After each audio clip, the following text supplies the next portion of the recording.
you very much, Eddie, and all the participants who have sacrificed their time today to join us in this discussion in order to raise awareness about sickle cell. It's been Sickle Cell Week, incidentally, and so it's not a mistake that our meeting was scheduled for this time. My own experience, just a brief background about myself. I'm Anne Opera, and I'm a co-founder of Light Empowerment Foundation, which is registered in Uganda as an NGO.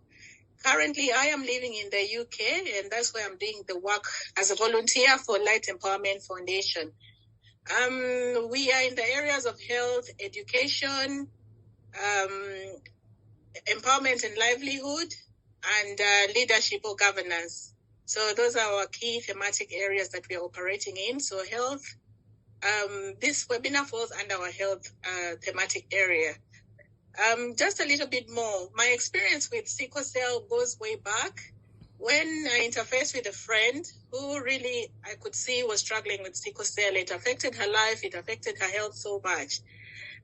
So that's when I started getting a little bit knowledge about it. Apart from the educational background that I have about sickle cell, having done biology in my university, I knew about the side of it, but I had not interacted with somebody who suffered from it before. So that was my first experience. And then later on, I remember I was in a hospital and I saw a young boy suffering, and he was really struggling with this. He seemed to have been in so much pain. And when I asked the nurses around, I said, oh, but what is he suffering from? And the nurse told me, oh, he's going through sickle cell. He has sickle cell. And during certain times of the weather, he gets this kind of attack, and he was in so much pain. So that was my second experience with it.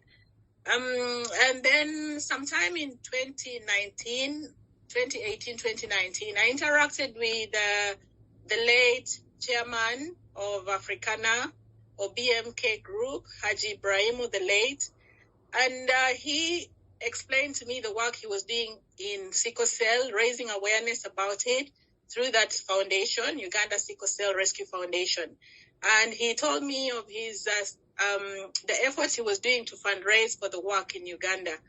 And so having been that I was working in an NGO sector at that time, I took on the mantle in my spirit to support his work, which I was doing like a little bit under the ground, I could say it that way. But it's from that time that I started coordinating with the organization, that is Uganda Sickle Cell Rescue Foundation. So I've been in touch with the foundation, helping to build the capacity of the team and looking for funds. And eventually that has brought us to this meeting. Fast forward, I came to Europe or UK in 2020. And one of the events that I attended was a health webinar that was organized by one of our partners. And in this webinar, I heard the story of Nabila about her struggle with sickle cell and how she's beaten it and how she survived. And she's now doing the work of raising awareness about sickle cell through her organization, Mpanga Sickle Cell Rescue. Correct me if I'm wrong in terms of the names.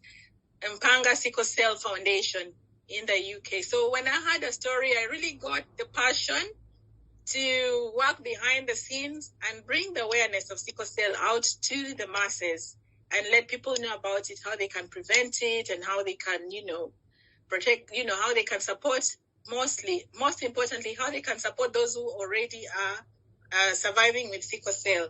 So that brings me to this event. I was very happy that they accepted to collaborate with us and come and speak about the work that they're doing in sickle cell awareness.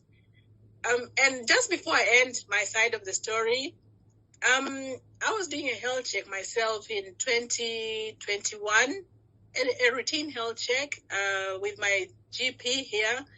They were really searching for something else, but in that health check, the GP later on told me that, oh, are you aware that you are a sickle cell carrier? And I didn't know that. Imagine all these years, I'm almost 50. I didn't know that I was a sickle cell carrier until 2022, just because of a health check that was being done on me.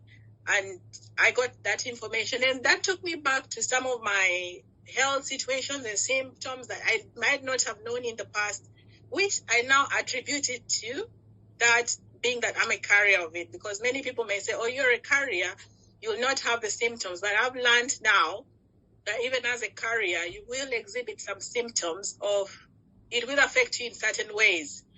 Yes, so that's my story, and I'm so happy to be here. I'm so happy that you've agreed to be here today for us to share our stories, and we may impact somebody's life out there. Thank you so much. Well, thank you so much, Anne, for that brief and opening remarks and sharing a part of your story. Now, as you said, this webinar is organized by a Live Empowerment Foundation in collaboration with Uganda Sickle Cell Rescue Foundation